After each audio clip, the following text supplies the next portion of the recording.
Hey everyone, just wanted to kind of give a quick look at as I actually start working on this project.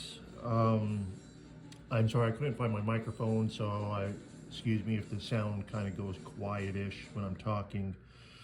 But all I've done today, or so far today, is broken things into groups. And you can see here, these are the pages to it. 90% of the pages are completely separated. So what I did is I broke them into their natural groups.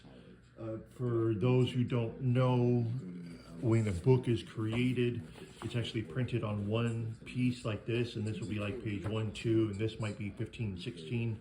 Then eventually they are folded in half.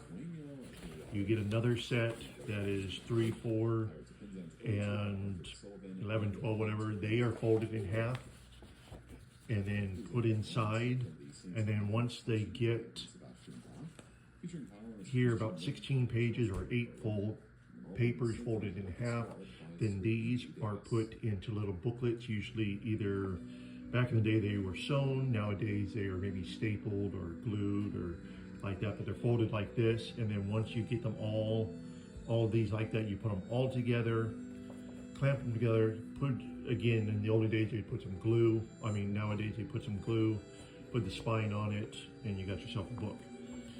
So I broke them into their natural groups, but you can see here, this right here is going to be an issue. It's going to take some time. That this book got doused with some spray foam, installation foam, and it got on the pages there, and also all these pages are ripped. So I'm gonna have to go through each page individually and try to glue and fix the ripping so they don't continue to rip, but that's for another video. What I'm working on right now is the covers. This is the back cover, and you can see here the expansion foam. You can see it really on the back here. Got all on the spine. Let me bring the cover in.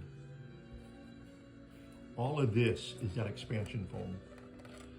I was trying to figure out what best method it was to remove it to save as much as I can, but I think what I'm going to do is just cut this top layer off, and then I will safely remove this picture. This is actually a picture that's just glued on. You can see there. I'm going to safely remove this. This has some of the expansion foam too, so I'm going to have to delicately work on restoring this photo. And then I'm going to lay new paper.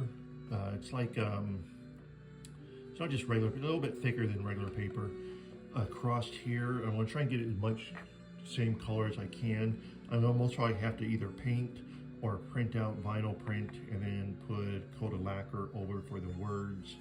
I haven't really figured that out yet, but I want to completely run the paper around to the edges and paint these, give it a new coat. You see, obviously they're all frayed. So that's what I'll be working on some today. And right now, you see this canvas here was used as the spine, and I'm going to be removing it all. It comes across here and wraps around to this back right here and stops about right there. So it's here, comes around, and comes back around to about there. So I'm going to remove all of this, and eventually what I'll do most probably is just lay a new piece of paper here. I'll get some canvas. I'm going to save this so I can paint it and have it match in color so it'd be identical to the original. But this canvas obviously is ripped and threaded, and it's gone. So that's going to be the easiest thing to do. So that's what I'm working on right now. Is all I'm doing is slowly, very slowly,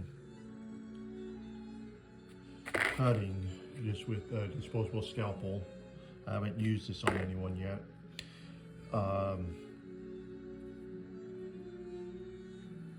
And I'm not really putting that much pressure. I'm lining it up tight against the ruler, but I'm just gently running it back and forth. So I just want to cut the top layer of paper. I don't want to go into the board itself really. And see, I'm just trying to free this up. I'm just trying to give it a line to follow when I work on freeing up the canvas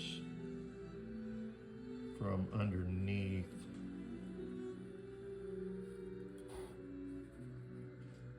You see this paper too, I need to remove. Almost right. This here I'll use either isopropylene or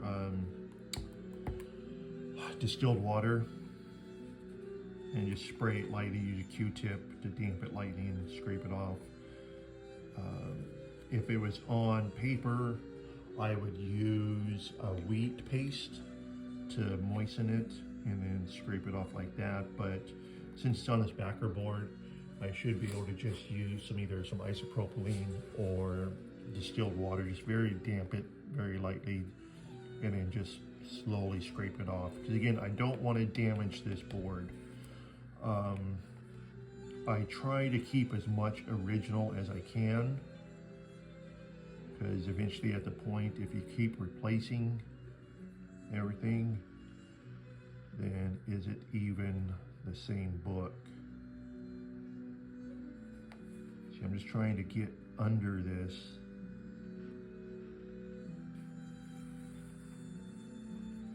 And this isn't coming up too much. So I want to come back to this area because it has that spray foam on it. I think I'll do that same thing, just run isopropylene to damp it and see if I can't get it up. Instead, go back to work on this other edge here.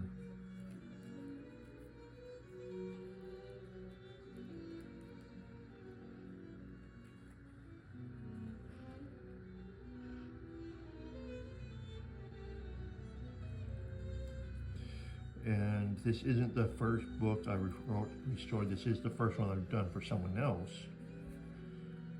But I have been working on book restorations, geez, almost a year.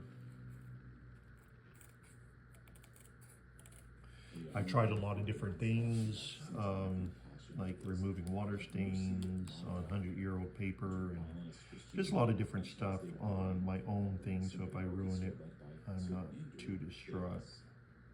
And nothing, I wasn't doing anything on anything that was too,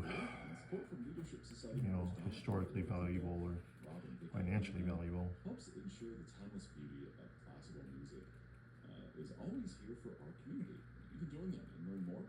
I'm going really slow because, again, this is my first book that is someone else's. So I really don't want to mess it up. Monday, November 3rd at 7 p.m. as the Salt River 5 Brass Quintet visits the K-Rock Performance Studio ahead of the Brass Ensemble's concert at Mesa Arts Center, honoring America's veterans.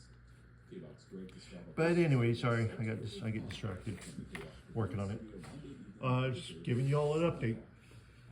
Be sure and follow, and I got a lot more cool books that I'll be working on, and we'll go from there. Take care.